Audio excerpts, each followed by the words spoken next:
You have GPT, you have Gemini, you have Claude, all of these models, but they haven't been applied in a way which is useful for accountants yet. A third or a quarter of all the code written at Google is now written by AI. If you take law, you have legal text transforming the workflows of professionals, but if you take accounting, it's still more or less the same as it was 5 years ago. These LLMs weren't available commercially just 2 years ago. So nobody is an expert. Like everyone's at the start line, the race starts now.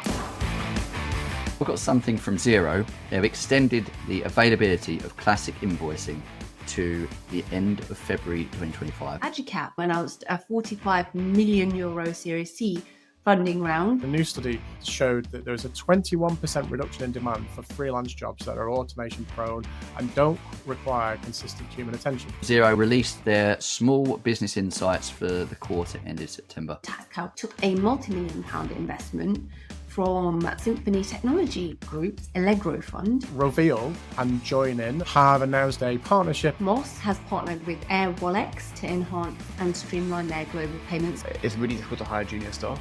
It's very difficult to maintain them. Costs are increasing. The only way of really building a scalable business, especially if you're going to be offering like bookkeeping services, is through outsourcing. The biggest challenge that people have had is the sheer increase in the demand for services. Not enough new talent coming in and lots of talent leaving. It does put pressure on the people that are left. There were stories of salary bumps of in excess of 30%, and generally salary increases were going up by around about 15%. What would you say to an accountant who is listening now and thinking, I want to try and dip my toe into this, but I really don't understand what it is that I should even begin to think about to get started? I think now is probably the most exciting time, definitely in the past 10 years, to be an accountant. The first step for anyone interested in AI is to... Hello and welcome to today's Digi-Tools in Accrual World episode. We are delighted to talk to you today a little bit about AI. It's not just us monologuing or ad-libbing on. We've got some research that was conducted by Harvard Business Review.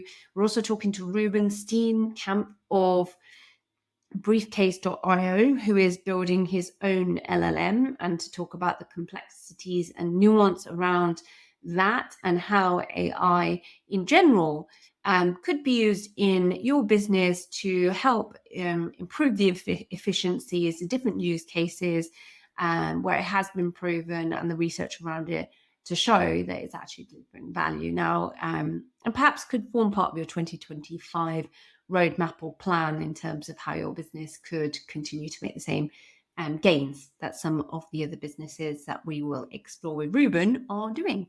We're also going to be joined by AdvanceTrack, and we'll also have like a whole host of other app news that is there to keep you apace on what's going on in the industry. So look forward to getting your feedback on this episode. Before I go any further, I'm going to talk to my co-host John Joiin a little bit just to find out how he's doing, whether he has got everything sorted on his Christmas list, what's going to be on his roadmap for 2025. John, have you thought about that? Wow, indeed, that's a very loaded question. I'm not sure I've got everything sorted on my Christmas list. It's quite short, so it shouldn't be too much of a challenge, hopefully. And a roadmap for 2025. Well, I am starting 2025 with 3 weeks of holiday, if that counts. So shouldn't be too bad. I'm going to the other side of the world to enjoy a bit of time in New Zealand before going skiing back to back. So you're connecting with yourself then at the start of 2025. It's my connection to self then. Well, I'll be connecting to the beach, possibly the sea. So yeah, we'll see. Oh, so you're connecting to nature. That's even better. Yeah, and a bit of culture, a bit of different culture as well. That'd be nice, wouldn't it? I'd enjoy that. Yeah. So yeah, but after, I think 2025 is going to bring more travel and more work excitement for me, because I know that I'm going to have quite a busy year with HLB, and I've already got a conference in Mexico lined up and another one in Slovenia. So, Don't stop with your brag rights on your jet set. Get your tiny violin out. Don't know about it. You don't need to hear about it. How about you, Ryan?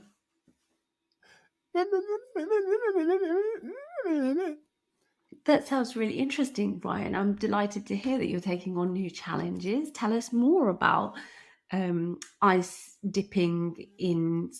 skinny dipping in your mankini. I really can't wait to hear how that does for your health. It must explain why his voice is so high pitched as well at the moment in time. Yeah, he's had too long in the water. Yeah. So I've got something from Xero, probably not that unexpected. They've extended the availability of classic invoicing to the end of February 2025, or at least close to the end of February 2025. This comes on the back of many of the updates we've given so far in the app news, and the fact that they just had not got the functionality there for the new invoicing to replace all of the classic invoicing functionality for when it was supposed to end. And so they've extended it, and I believe that their intention is to completely replace all the functionality, so that all those that were struggling with the new invoicing will be, well, satisfied, I guess, once it's taken away, the classic invoice is taken away in the end of February 2025. I've also got something else from Xero, which is that they released their small business insights for the quarter ended September. And we got some useful information around the UK on how things have changed. So sales have been up just under 2% year on year in that quarter, with I believe the northeast of England being the best performing region, with sales growing 4.5% year on year for that region. So the biggest decline was in retail trade by the looks of it, which is probably not that surprising with what we've seen going on throughout the economy over the last year, and especially the last 3 months. We've also got time to be paid, which has fluctuated up and down throughout that quarter, but gone up, I guess, at the end of it. It's averaging around 28 days. It's now at 28.6 days at the end of September. But if you look back at September 23, it was 28.4, so not a significant change. And small business jobs, that's around 0.6%. It's been flatlining. It's been just between 0 and 2% for the last 12 months. But by the end of September, gone down to 0.6% from a peak, which was around August time. So we're seeing quite a bit of change, but a lot of it's not that surprising given the state of the UK economy. The employee hourly earnings is the bit that has probably seen the biggest dip over the last 3 years, where you saw a spike in 2022 up to about 4.5% year on year, but it's been slowly growing on a downward trend. It's now at 2.8% growth at the end of September 24. So they're the biggest factors I took from it. I don't know what you guys think about how the UK economy's been going, and I guess the impact that Xero have uncovered from the data from every business they see going through the platform. I'm curious about the fact that the budget is going to probably have some impact on small businesses here, because we've got something where, small businesses are in effect struggling to employ and to keep pace with wage changes, according to this report, especially in certain sectors or areas. But then on top of that, you've got something where the national insurance contribution is going to increase for employers. So I see that actually there's 2 more monetary committees that are due. I think that we really need to listen closely on the impact, because I think this will dramatically impact the small businesses if this is the metrics that we're seeing now, and they're not even able to keep a pace with the current pay and employing those. Then by adding more to the bill, I think it will dramatically impact even those who are employed. That's my worry, actually. I've seen a combination of things more recently. I think Dan Needle put something out about the national insurance changes in particular fairly recently. And then there's been some industry research and sort of some general commentary from accountants, I think, and other people who work in business about the fact that they feel that the challenges of all these changes are going to be around the low-paid worker sectors, of which food and beverage typically is one, care is another one, agriculture is another one, and it's those sort of 2 or 3 industries. There's probably a few others that I've not got on the list there, but those industries that are going to be particularly challenged around recruitment and the impact of these changes going forward, which obviously has a knock-on effect with those people who would normally potentially be employed in that space.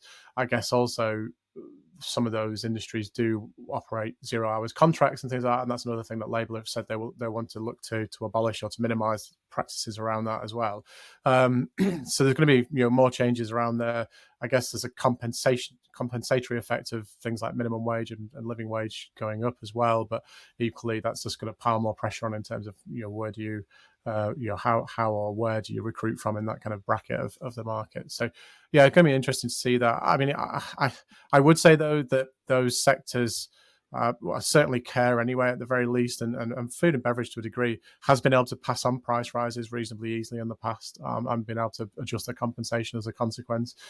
Agriculture's clearly a bit of a different beast, but maybe this is where the NFU could be particularly useful, instead of getting farmers on the streets complaining about inheritance tax issues, which seem to be pretty much non-existent. They could be thinking about how they strategize with farmers about getting some collective agreements and bargaining power over pricing to counteract the impacts that the supermarkets and others have on their market. Very good. And I suppose actually one part of that is around late payments, or at least certainly is treasury management. And so it's a little bit of a pivot, but Agicap, I never know how to say that. Agicap, let's call it Agicap. All-in-one treasury management platform announced a 45 million euro Series C funding round. Agicap, for those who don't know, is a treasury management platform for SMEs and mid-market companies. They tend to offer things around cash management to do with the advancement, I guess, of lending and credit, but also around the cash cycles. The series fund that they've taken is really to consolidate the leadership that they have by expanding the sales and customer success teams outside of France, and then to double down on the product depth and capabilities to address those mid-market firms, in particular around FX risk and credit management modules, and then to also strengthen its go-to-market through expanding indirect channels.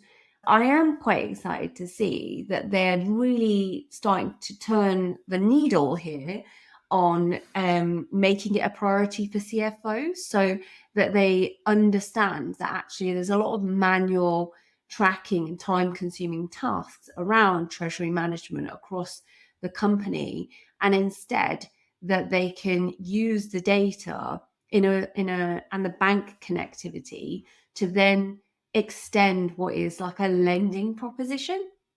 Nothing new. Obviously, there's been many that have gone into this space, but what I think they do a really good job of is removing the friction in all of this by then at least having all of it connected, so you get some sort of real-time view of how it can manage your liquidity. I just think that it's really great to see it being listed as a priority for CFOs, especially where we're seeing that late payments, okay, it's only a nominal increase for small businesses, but you've got to follow that all the way through the chain. In the end, the larger companies who are not paying their smaller companies on time has that network effect. So it's really great to see that there's some solutions out there that can help address those payment cycles a little bit better. Yeah, it's fascinating, isn't it, that kind of thing? And as you say, that idea of underwriting this kind of potentially, well, I guess was it a new type of credit or a new type of credit line? I mean, interesting to see how businesses could potentially incorporate that into their organizations, right?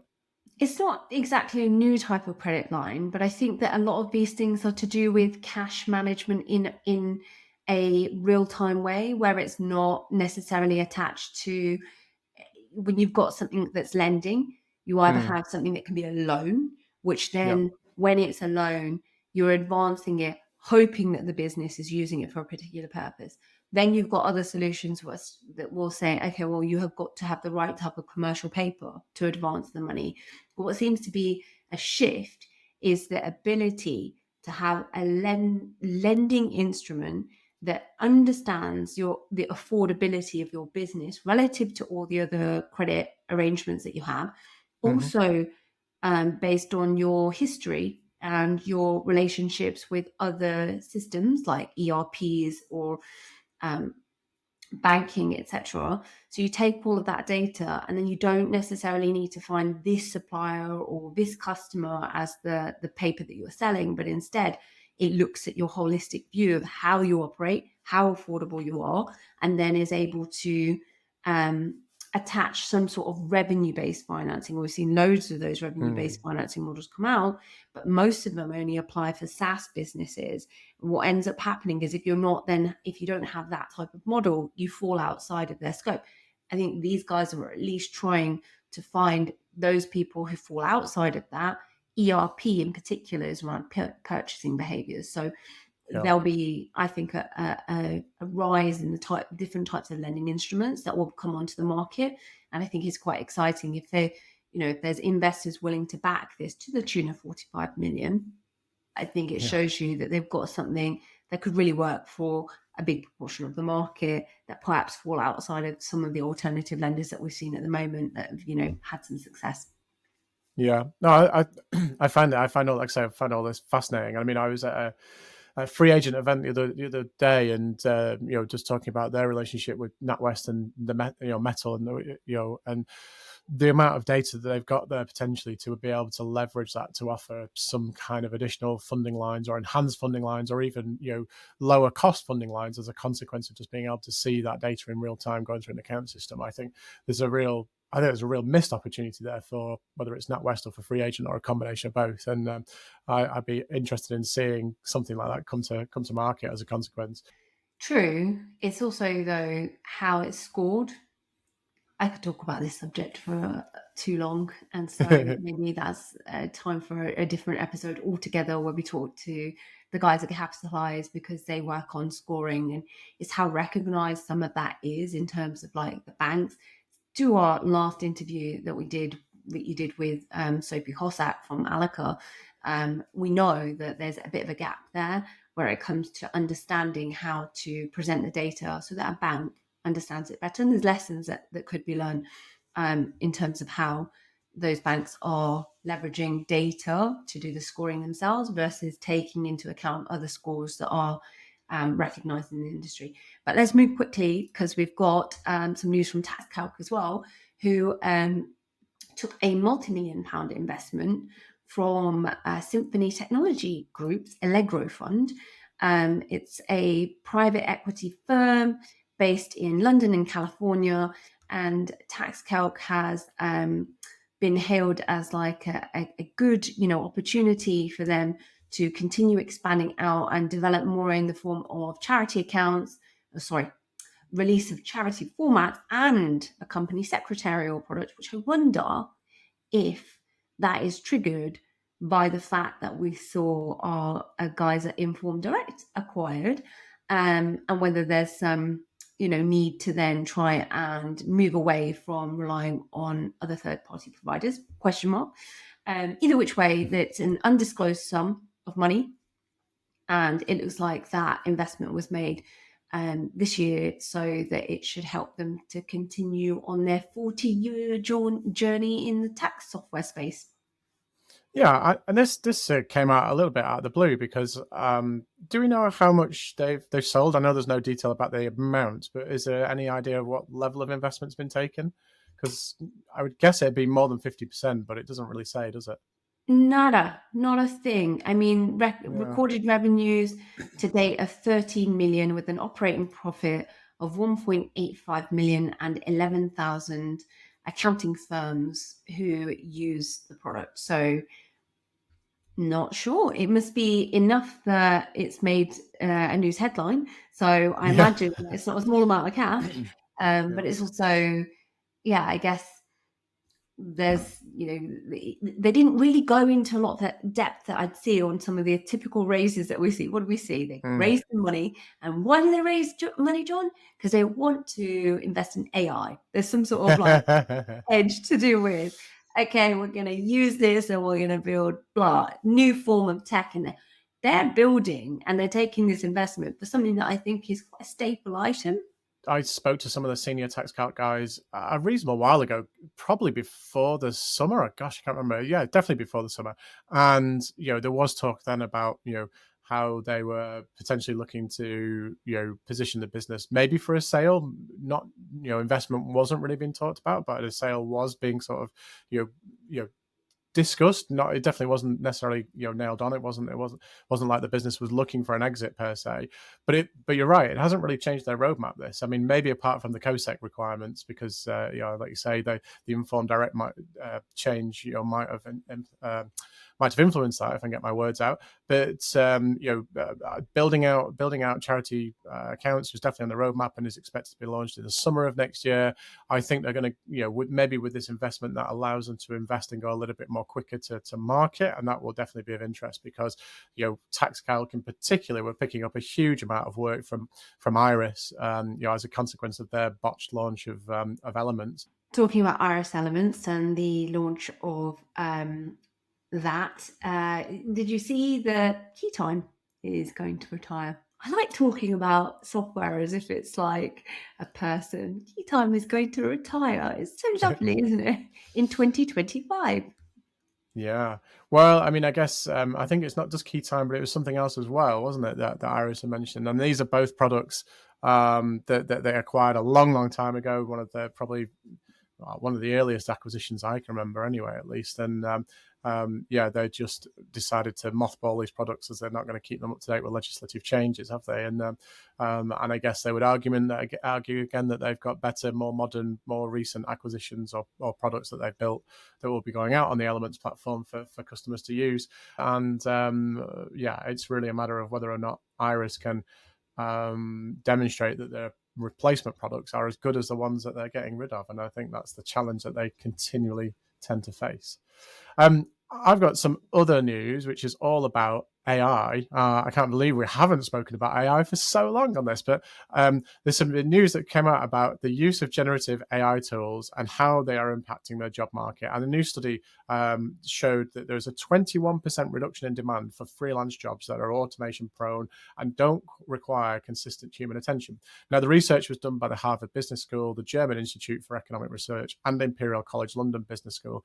And they studied almost 1.4 million job posts on a major but undisclosed freelance work marketplace from July 2021 to July 2023. So it overlapped really neatly with the launch of ChatGPT and everything else.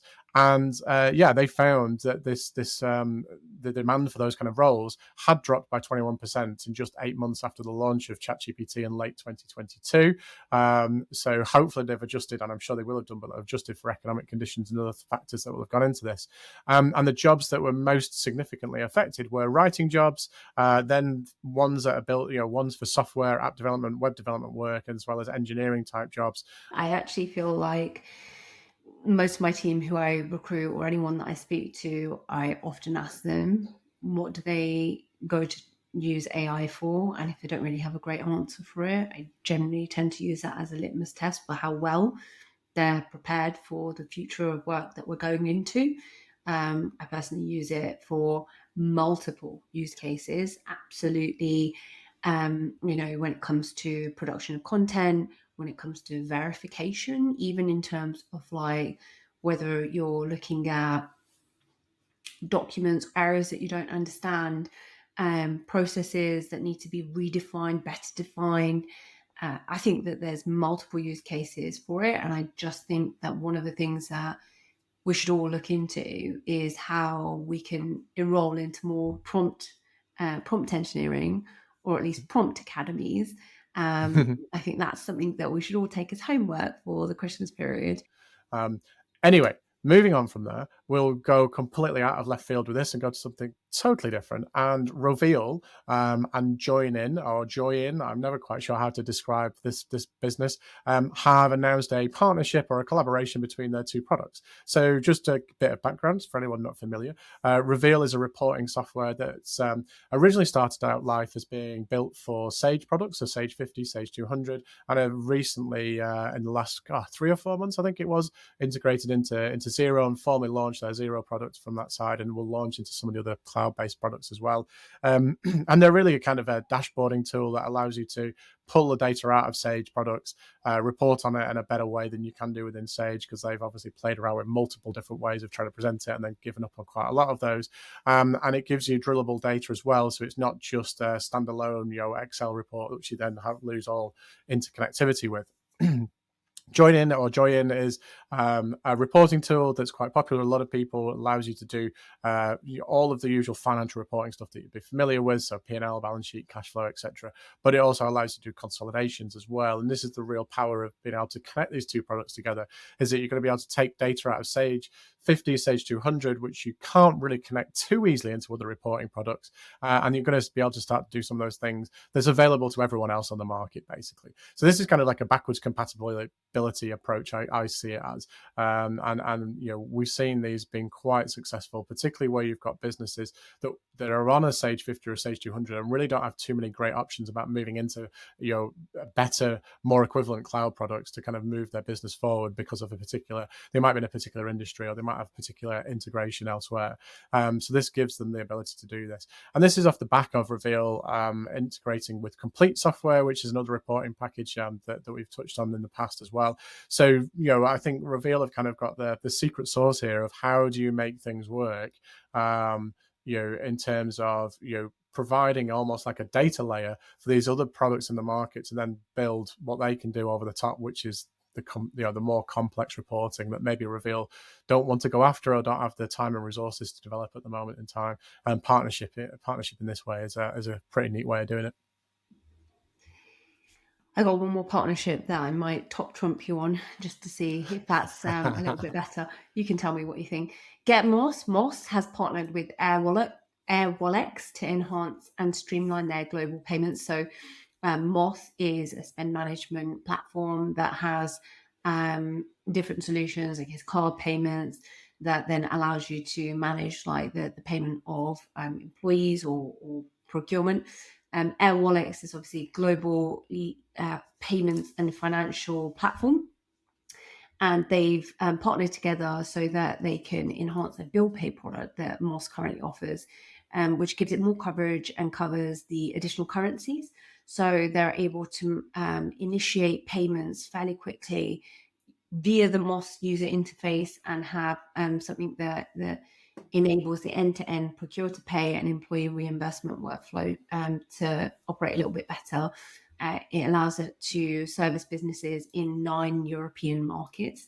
And I guess the collaboration works to both of their advantages, because one, the underlying infrastructure that Airwallex provides helps speed up at least the currency conversion from one jurisdiction to another.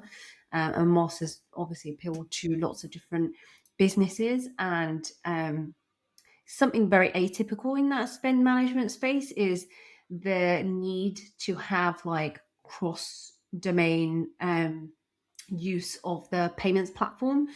Especially with the card product, it's not that easy to solve.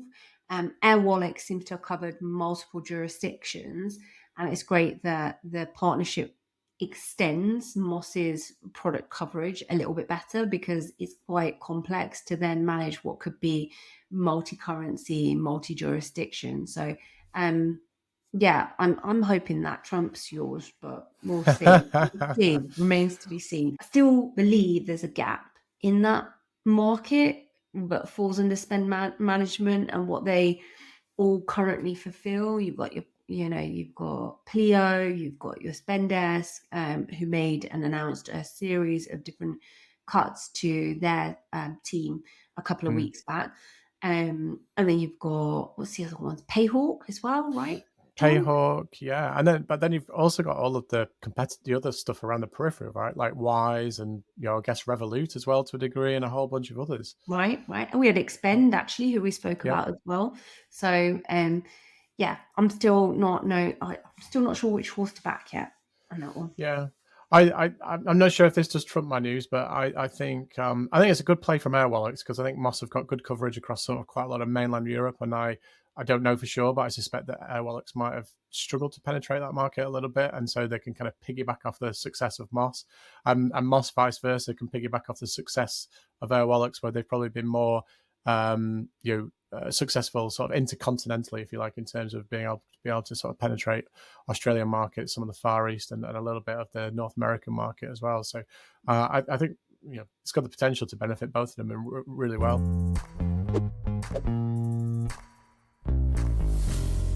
Okay, well, I'm delighted to say I'm joined by Vipul from AdvanceTrack, and we're going to cover a few things with him today, really just off the back of a report that's been around for a little while, and it's available for anyone that's interested in getting hold of it, and we'll share the links in all of the podcast data and bits and pieces. But one of the highlights that we've found from there is that there's this section on talent shortage and its impact on service quality, and we've seen 46% of firms have reported struggles with client deliverables due to staffing shortages. I mean, this is a fascinating insight, right? And I'm quite surprised by the number in terms of 46% saying this.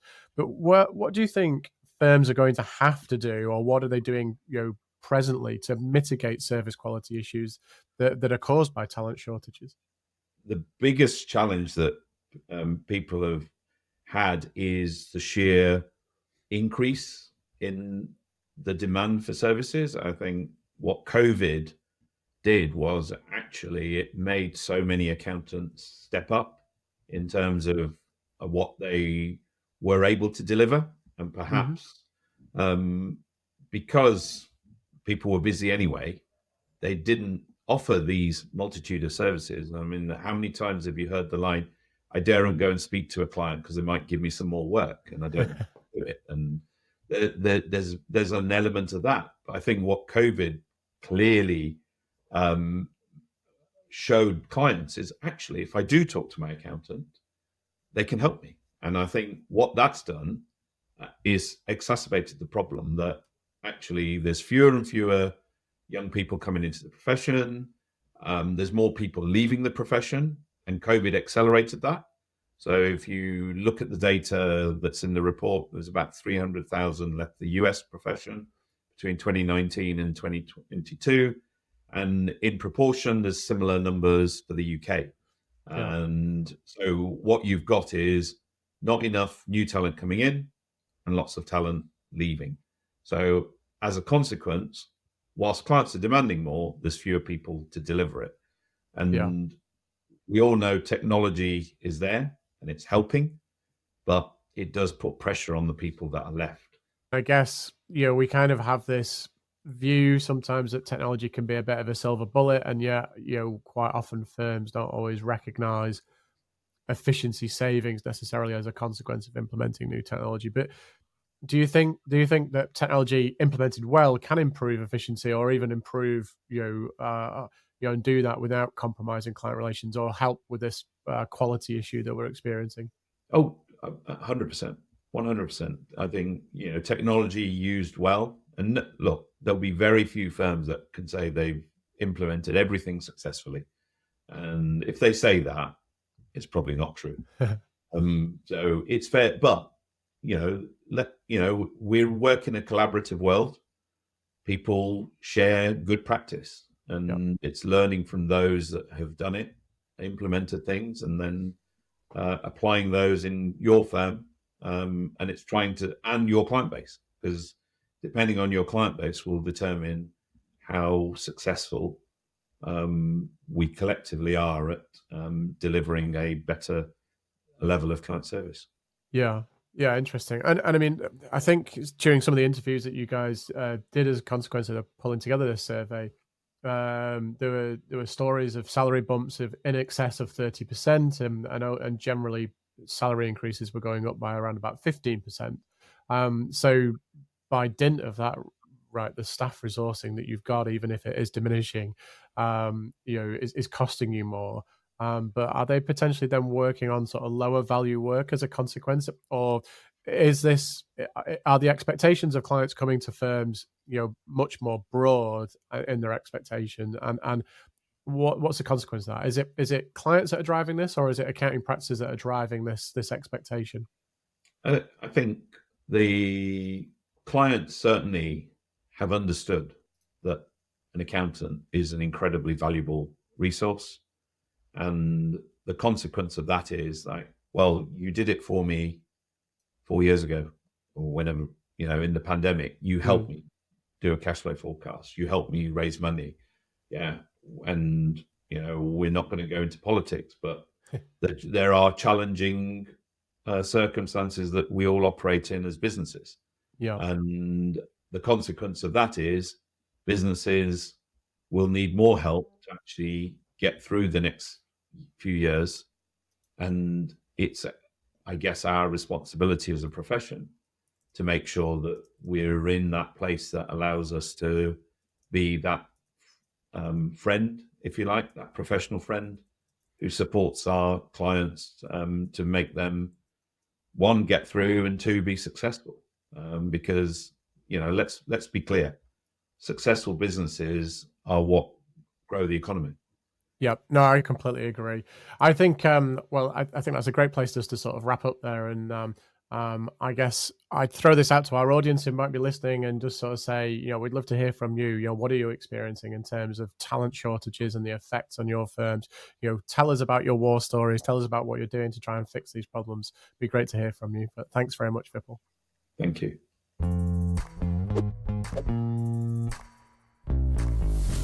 I'm delighted to be joined today by Ruben Steenkamp, who is the co-founder of Briefcase. For those of you who don't know, Briefcase is an AI native automation platform for bookkeepers and accountants in the UK. They've just closed a round of $3 million. And Ruben, who is co-founder, is here to talk to me a little bit about the platform today and what it means to have this type of offering in the market. In particular, the fact that it's about making accountants great again. I don't want to make a Donald Trump reference in our intro. It's about making accounting sexy again. Was that fair to say, Ruben? What do you think? It's actually so funny. I said that to Jan earlier today. Honestly, I said we're gonna make accounting great again, but he wasn't a fan. It's got the same initials as well. It's MAGA too, so it works great. So what is it that Briefcase actually does? What do you cover, Ruben? Briefcase is a bookkeeping and accounting automation platform. Right now, we have built out our bookkeeping module, which means that we automate not just data extraction, but also reasoning-based tasks like categorization, VAT, making sure that every single transaction, all you do is upload it, everything else is done for you and it's posted to the ledger. And then what we're building next and what we're really excited about is our month-end piece. So imagine that the invoice that you uploaded was an insurance bill for the next 12 months. Briefcase will recognize that that's a prepayment, schedule up those journals for you, and all you have to do is hit publish, and that's your month-end journaling done for you. So that's Briefcase. That's a platform we have now, and that's what we're building with the funding round we just closed. We want to move into all other accounting workflows as well in the future. Anything that takes a huge amount of time, that's manual, is up for grabs. I am curious to know more about how you're working in this space, because we've spoken about LLMs, we've spoken about AI agents, we've spoken about bots that can be configured. Tell me again what it is that makes Briefcase unique in this space where it comes to accounting automation, and what you see the size of the problem being for accountants in the space today and how you guys are approaching it. Really, the whole premise of Briefcase is that we recognize that there's really powerful technology available today. You have GPT, you have Gemini, you have Claude. All of these models, which have amazing reasoning capabilities, are available and can be used. But they haven't been applied in a way which is useful for accountants yet. And this is at odds to many other industries. If you take software engineering, for example, a third or a quarter of all the code written at Google is now written by AI. If you take law, you have legal techs like Harvey and Reuben AI transforming the workflows of professionals for the better. But if you take accounting, it's still more or less the same as it was 5 years ago. And what we're doing at Briefcase is we're taking that technology and applying it in a way that's actually useful for accountants. What that means is it's not a chatbot. What that means is that it's not a co-pilot. It's actually embedded in your existing workflows and using the reasoning capability and the contextual understanding of these models to do tasks which at the moment are happening between various tools and with a lot of human input. And how do you go about then teaching those models? How do you go about being able to improve? Because that's the thing that most of the technologies that come into the accounting space have really got to build, is that level of trust and visibility. And that trust usually comes from human intervention of the accountant themselves. So how are you going about making sure that that is there for the businesses or for the accountants or the bookkeepers that are using the software? Yeah, trust is incredibly important. I would say, especially if you're looking at adopting AI in your practice, you shouldn't adopt it unless you know what it's doing. And the way that we deliver that for Briefcase is that every single decision that our AI makes is explainable. So even the smallest decision, like you've uploaded an invoice and the AI interprets the date as like whatever, you can justify that. You can hover over this little icon in Briefcase and it will tell you why we said that the date was extracted that way. So you're never left in the dark, and it's not a black box. We always make sure that you can justify for yourself why the AI has made the decisions we have. And that way, even if it's wrong, you can figure out why it did that, you can correct it, and you can know for next time why it made that mistake. And we can also then improve the product off the back of that. But it's really about having that explainability. Without explainability, you don't have any trust. How do you compare? How do you to the other products that are available? Where does Briefcase sit in relation to them? Just so that you can make it easier for people to kind of process or think about when they're looking at a particular piece of software. And again, because at the moment, Briefcase, having launched last year, 3 million in seed funding. So I guess it's good to know where your roadmap is for growth and how you see yourself differentiating from some of the other softwares that are out there, like Genesis, for instance. Yeah, absolutely. So we launched this year. So we've actually only been going for 9 months, and just secured our first funding round. And we're building incredibly quickly and growing very quickly off the back of that as well. What I'd say around what makes Briefcase different, and I'll give a technical answer first, and then I'll go into what I think is actually relevant to the people who might be listening to this. The technical answer is that people have tried to automate accounting before by building their own models. That has been tried before. A great example of that is a company called Pilot in the US, which tried to basically deliver bookkeeping automation. But then they ended up being an accounting firm themselves, and they built these fine-tuned ML models to automate categorization, for example. This doesn't work. People who have tried this before have realized that you cannot automate bookkeeping and accounting by fine-tuning models because it's so context dependent. Every single client that you have will have a unique chart of accounts, and every single client will have different preferences in the way that they want to process things. You might get exactly the same transaction that gets processed differently by 2 different clients. Like, a coffee shop buys paint, that's a cost of goods sold. No, probably not. But like a construction company buys paint, that's probably a cost of goods sold. A coffee shop, that's probably repairs and maintenance. The point being that traditional ML approaches here, where they basically fine-tune a model, will overfit to a specific client type and won't be generalizable across all customers. So the technical approach that differentiates Briefcase is that we understand that we cannot fine-tune models here. We use the reasoning capability of the model, and then we feed it fine-tuned data. So every single client, we store their data independently. We look at their unique chart of accounts, we look at their historical transactions, and then we feed the relevant pieces of information to a large language model, which is able to process that and feed back the correct answer. That enables you to build a scalable system that works across completely different clients in different industries.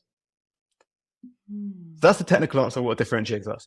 Now, I think the more interesting answer on what differentiates us is that we're product obsessed, and perhaps to a fault. We haven't invested much in marketing, you can probably tell. We haven't invested much in sales. We're really heads down building. And we're really fortunate to be working with several accounting firms now who are helping build alongside us as part of our early adopter program. But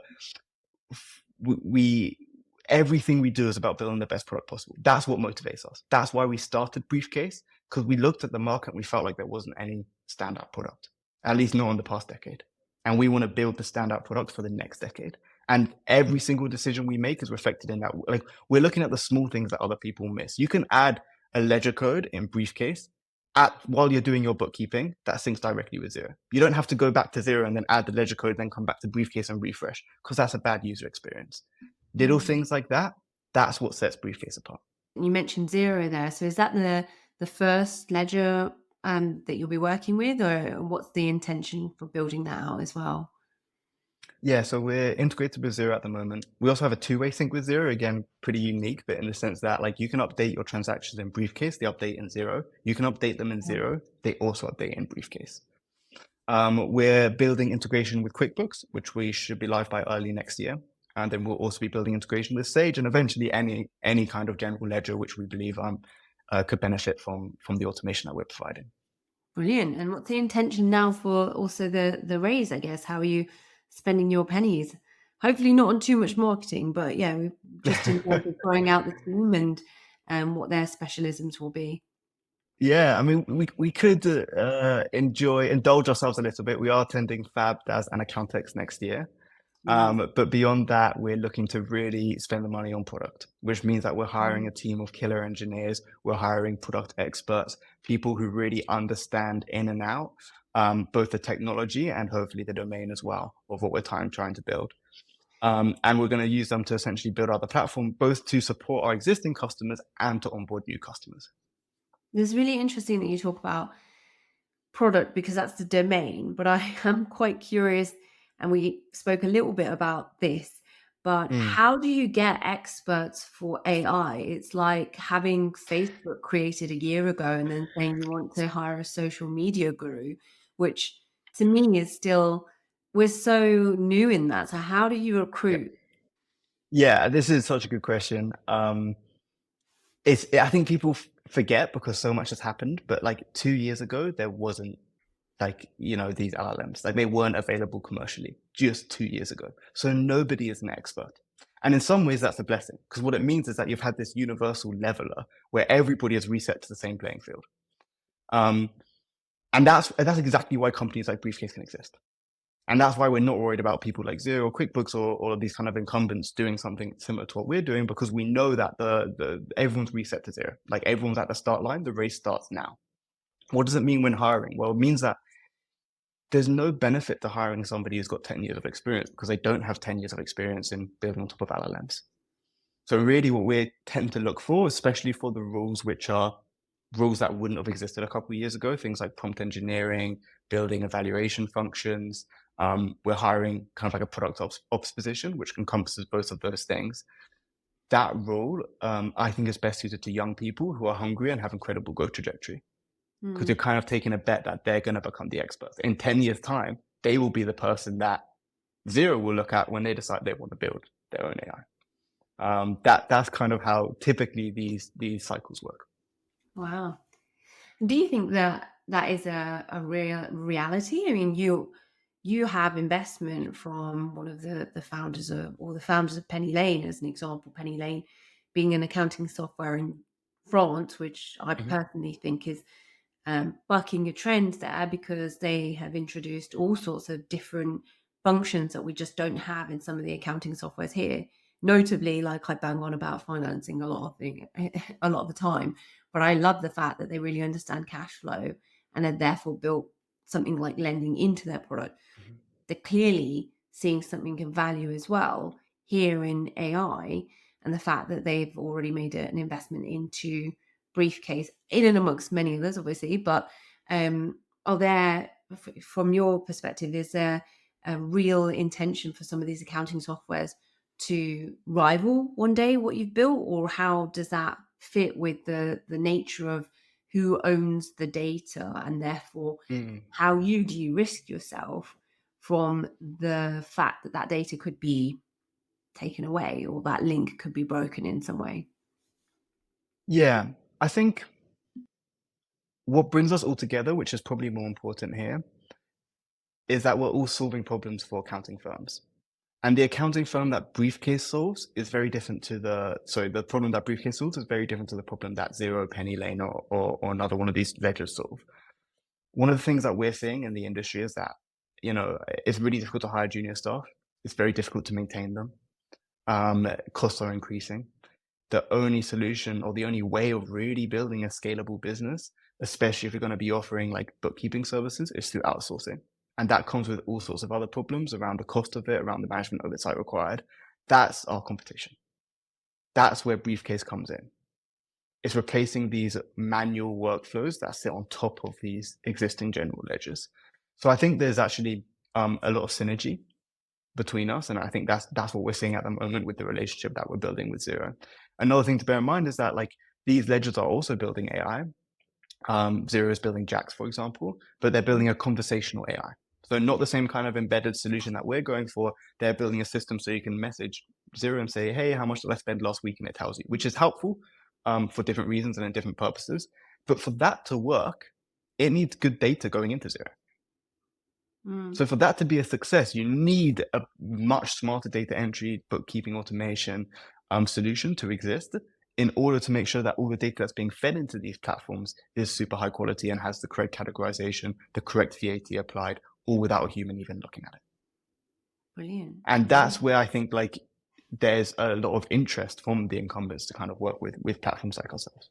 And what types of firms are you looking at, actually, notably in terms of what softwares they work with, or perhaps, what current client profile they have?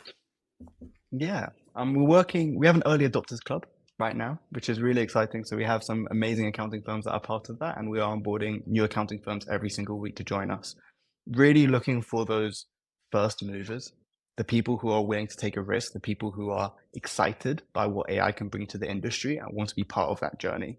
What it means to be an early adopter is that, you do get early access to the technology, you do get a discount, but beyond that, you get to shape the future of the industry. You get to input and say, look, I want this feature, I want that feature, and we can actually build it. Because when you say something as an early adopter right now, your message is going directly to me and my co-founder. There's nobody else that's going in between. There's no way for that communication to drop off. And that's a very unique thing that we can provide because we're still a small company and we're still growing very quickly. And I think the people who are energized that and excited by that opportunity are the kind of people that we want to onboard in the next few months. And then, of course, we are going to be hitting milestones and objectives that are going to require us to scale beyond that. But right now, the focus is to serve that existing early adopter base and grow it with other like-minded individuals. When I first came into the accounting industry, it was so common to have a cloud software. It was so the norm to have like a CRM system or to have various different SaaS products that you use that were all in the cloud. And I remember thinking it was so interesting that the accounting space they were just coming to the fore of that about 5 years ago, as you said. And so it does feel like the pace of innovation for the next 5 years is going to be on rocket fuel. So it does feel like, people are taking steps to, yes, understand how they should work with AI. But what would you say to an accountant who is listening now and thinking, I want to try and dip my toe into this, but I really don't understand what it is that I should even begin to think about to get started tomorrow? I think now is probably the most exciting time, definitely in the past 10 years, to be an accountant. Like what's going to happen in the next 3 to 5 years is going to completely transform the industry in ways which are going to have to be for the better. So I think it's a super exciting time to be in the industry. And I think if I were an accountant right now, I'd be very eager to learn more and see what's out there and see ways I can adopt it in my practice. That doesn't necessarily mean changing vendors or using new software. Like you can use AI in plenty of ways in your existing practice as it stands. I use AI in loads of ways outside of Briefcase. Like I use it to write emails. I use it to proofread articles that I post. I use it for all sorts of things. It's part of my daily workflow. It's as important to me as, Google Docs is, or Slack. It's literally like on my toolbar and I use it as interchangeably as all these other tools. And I think the first step for anyone interested in AI is to use these kind of like language models out of the box just to get a feel for what they like, just to understand how they work and at the same time benefit from their efficiencies in areas which aren't your core bookkeeping and accounting workflows. And then once you've done that and come to terms with it, what you'll realize is that, okay, well, chat interface doesn't help me at all with my core bookkeeping and accounting workflows. And that's when you can come to someone like Briefcase, where we've taken the time to understand that, okay, to apply this technology into these core bookkeeping and accounting workflows, you really need to build this AI agent and this infrastructure and guardrails to make it actually work consistently. And that's where it becomes helpful to onboard a vendor. But if you're just interested in AI generally, there's so much you can do in your practice outside of the core bookkeeping and accounting to level up. I would say if your focus is core bookkeeping and accounting, if you're struggling to hire, if you're struggling to do client work on time, then you might want to look to a software vendor that can help with that. So if anyone wants to find out more about Briefcase, where should they come to? You can go to www.briefcase.so. That's S for Sierra, O for October. That's our website. You can also connect with me, Ruben Steenkamp, on LinkedIn, and I'll get in touch. And he buys a really nice coffee for those of you that are interested. So, Yes, excellent. we're moving to new offices actually. Our own space in Barbican. So if anyone is in London, message me. Well, thank you, Ruben, and we look forward to seeing you at all of the events next year. I'm really pleased that you've managed to close out a seed round, and it's a good amount of cash that hopefully gets you to the point where you can hit your next sort of major milestones. And we're really excited that you came on the podcast as well. So thanks for joining us, Ruben. Thank you so much for having me. Thanks for joining us on today's episode. Don't be a Grinch. Leave us a review. We have been good this year. We've been on the nice list. We would appreciate it if you give us a 5 stars. I can't believe you could make a limerick out of the Grinch. Surely, come on, get a Grinch. Go. I don't know. Let's have a think about this. Flinch. Don't be a Grinch. Leave us a review. It's really a cinch, and all you could do. I don't know if that's a limerick or just some pathetic attempt at poetry. Well, it's probably not a limerick because, like, it's Mary had a little lamb. Her feet were white as corn. Yeah.